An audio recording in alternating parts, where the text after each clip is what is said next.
VK news, राष्ट्र के नाम। श्रीलंका में हुक्मरान अपनी जनता के साथ बहुत ही भद्दा मजाक कर रही है।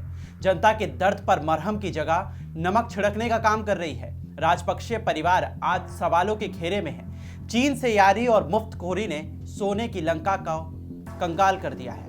अब हालात ऐसे हैं कि प्रधानमंत्री के घर तक लोग प्रदर्शन करने के लिए पहुंच गए हैं और राष्ट्रपति गोटबाया राजपक्षे इमरजेंसी खेल रहे हैं। ऐसे में अब क्या कांड हो गया है श्रीलंका में, आगे आपको हम इस वीडियो में बताएंगे। तानाशाह, यह शब्द तो आपने पहले कई बार सुना होगा।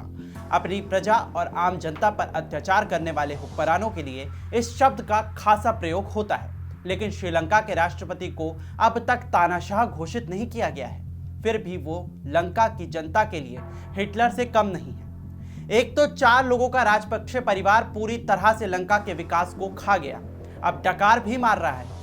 इनको बढ़ती कीमत, महंगाई और बेरोजगारी से कोई फर्क नहीं पड़ता, क्योंकि जितनी भी महंगाई हो ये तो उसका सामना कर ही लेंगे। एक बार फिर से श्रीलंका के राष्ट्रपति ने कांड कर दिया है। बता दें कि 1 अप्रैल को देश भर में महंगाई के खिलाफ भारी विरोध को देखते हुए आपातकाल लगाया गया था।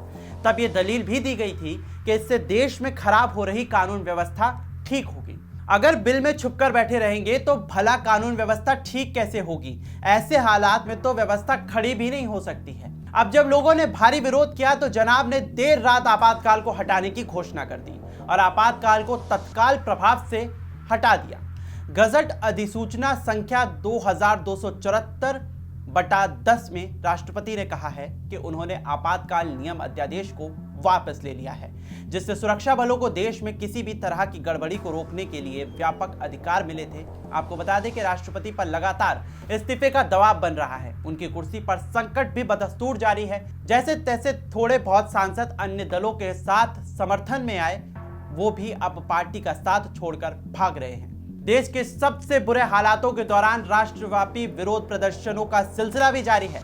राष्ट्रपति राजपक्षे ने अपने बड़े भाई बासिल राजपक्षे को बर्खास्त करने के बाद साबुरी को नियुक्त किया था और ढिंडोरा पीटने लगे थे कि वो परिवारवाद के खिलाफ है, परिवारवाद से अलग है, लेकिन खुद को अब भी गद्दी छोड़ने के लिए वो तैयार नहीं है। श्रीलंका में फैसलों के साथ खिलवाड़ किया जा रहा है। आवाम में खासा रोष देखने को मिल रहा है। सरकार हाथ पर हाथ धरकर बैठी हुई है, लेकिन जनता के जख्मों पर मरहम लगाने के लिए अभी कोई भी तैयार नहीं है। वहीं भारत सरकार लगातार श्रीलंका के हालातों पर नजर बनाई हुई है। पड़ोसी देश की मदद के लिए सामने आई है। चावल और डीजल भेजा गया है। मोदी सरकार लगातार ऐसे नागरिकों को मदद करने की उनकी कोशिश कर रही है जो श्रीलंका से निकलकर भारत में शरण लेने के लिए सामने आ रहे हैं। भारत सरकार लगातार अपनी प्रतिबद्धता को दोहराई हुई है और भारत सरकार लगातार ऐसे नागरिकों की मदद भी कर रही है, कोशिश कर रही है कि श्रीलंका के हालातों को किसी भी तरह से सुधारा जाए और वहां पर जो भी स्थिति बन रही है वहां पर उसके ऊपर पूरी तरह से नियंत्रण आ सके। इसीलिए सरकार लगातार वहां की सरकार से भी चर्चा कर रही है। अब इस खबर के बारे में आपका क्या कुछ कहना है, आप हमें कमेंट सेक्शन में जरूर बताएं और बाकी देश और दुनिया की खबरों के लिए आप देखते रहिए वीके न्यूज। नमस्कार।